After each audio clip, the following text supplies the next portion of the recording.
This is Mujib from North Country Kettlebells. Today I'm going to be talking about the Kettlebell Push Press and some of the components that go into doing safe and effective kettlebell push presses. When I think about the kettlebell push press, I like to see it as the perfect combination of explosive force production and structural stability. The first component of the kettlebell push press is that we're going to observe all of the same consistency principles of doing kettlebell strict presses. So my rack position, the path that the kettlebell is going to travel in, the lockout, and the return to the rack position are all going to be identical to doing strict presses. The second component of our kettlebell push press is going to be what differentiates it from doing kettlebell strict presses, and that's going to be the dip drive mechanic of what's going on with the knees flexing and extending. Now there are going to be some technical specifics of exactly what the hips are doing when the knees are flexing and extending, but when we think about the dip drive, we really just want to think about it as a recoil and a rebound. So I like to picture a tennis ball bouncing in slow motion, and if I was to bounce that tennis ball in slow motion, I'm going to watch it compress on the floor, and then I'm going to watch it jump off the floor.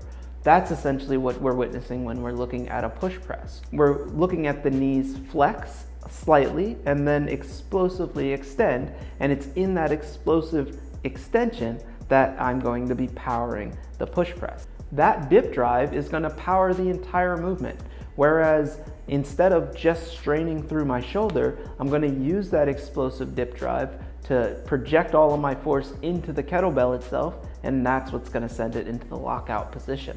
The last component that we'll talk about with the kettlebell push press is that it's a great way to train the press with heavier kettlebells.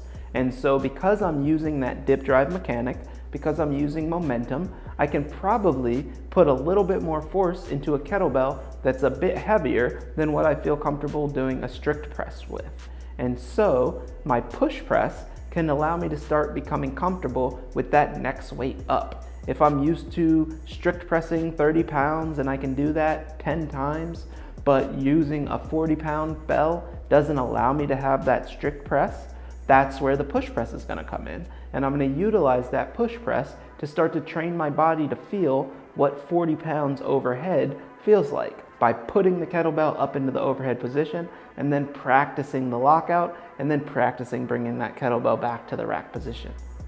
Again, the components of our kettlebell push press are going to be observing the same consistency principles of our strict press, utilizing the dip drive mechanic of knee flex and extension to power the entire movement, and utilizing the push press to train the press mechanic with heavier kettlebells. When we're looking at the kettlebell push press, we still might stay within the range of 5 to 10 repetitions, really just trying to practice consistency with my movement, really just trying to see what the lockout feels like and to get my timing perfect when it comes to that dip drive.